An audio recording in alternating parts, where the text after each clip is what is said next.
हाँ, उसने अपनी गाड़ी खड़ी की थी, लेकिन वहां से उसकी गाड़ी गायब हो चुकी थी। ये देखकर वो बहुत ज्यादा परेशान हुई। उसे लगा कि शायद वो उस जगह पर नहीं आई है जहां उसकी गाड़ी खड़ी थी, बल्कि ये किसी दूसरी जगह पर आ गई है और उसकी गाड़ी कहीं दूसरी जगह में खड़ी है, क्योंकि इस जंगल का हर एक पॉइंट एक ही जैसा दिखाई दे रहा था। अब अंधेरा भी गहरा होता जा रहा था। एकदम से पहले की तरह ही सभी परिंदे इन पेड़ों से उड़ जाते हैं। मीना को अब डर लगने लगा था, क्योंकि जमीन भी जोर जोर से हिल रही थी। मीना को वहां आस पास किसी के होने का एहसास होता है। तभी अचानक मीना को दूर किसी का साया नजर आया। मीना भागते हुए उसके पीछे आई, पर उसे वहां कोई भी नहीं मिला। तभी अचानक मीना को एक बूढ़ी औरत भागते हुए दिखाई दी। मीना भी दौड़कर उसका पीछा करने लगी। वो उससे मदद मांग रही थी, लेकिन वो औरत रुकती नहीं, तेजी से भागती रहती है। एक बार फिर मीना इस बूढ़ी औरत का पीछा करती है। अचानक वो बूढ़ी औरत फिर से गायब हो गई। मीना जब उसे ढूंढते हुए और आगे बढ़ी तो उसे दूर जंगल में एक बड़ा सा कमरा दिखाई दिया। वो बूढ़ी औरत उस कमरे के दरवाजे को खोलकर मीना से कहती है, अगर जिंदा रहना चाहती हो तो जल्दी से अंदर आओ। ये सुनते ही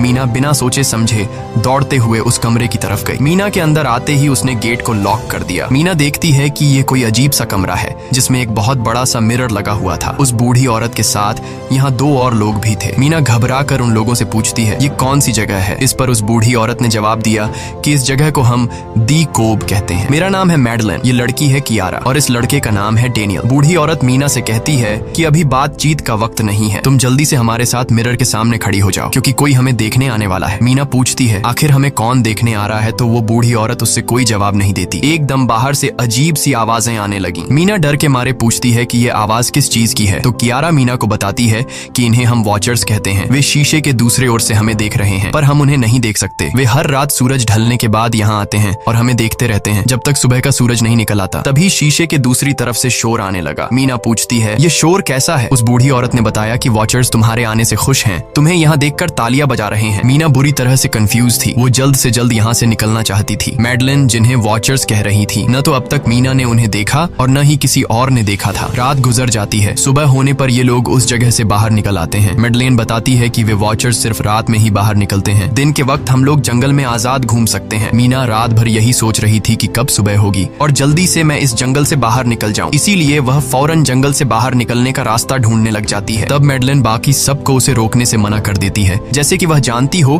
कि मीना इस जंगल से बाहर नहीं निकल सकती और वह जरूर वापस आएगी। बस मीना को जाते हुए मैडलिन बताती है कि तुम्हारा यह फैसला अच्छा नहीं है। इस जंगल से बाहर निकलने का कोई रास्ता नहीं है। रात होने से पहले हमें इस घर में वापस आना पड़ता है। अगर तुम लेट हो गई तो तुम अपनी जान से हाथ धो बैठोगी। मीना किसी की बात नहीं सुनती और अपने पैरट को लेते हुए तेजी से आगे बढ़ती है। थोड़ा सा आगे बढ़ने पर उसे वहीं पॉइंट ऑफ नो रिटर्न वाला साइन दिखाई देता है। उसे देखकर वो घबरा तो गई, लेकिन उसने हिम्मत नहीं हारी और सूरज को देखकर सूरज की डायरेक्शन में आगे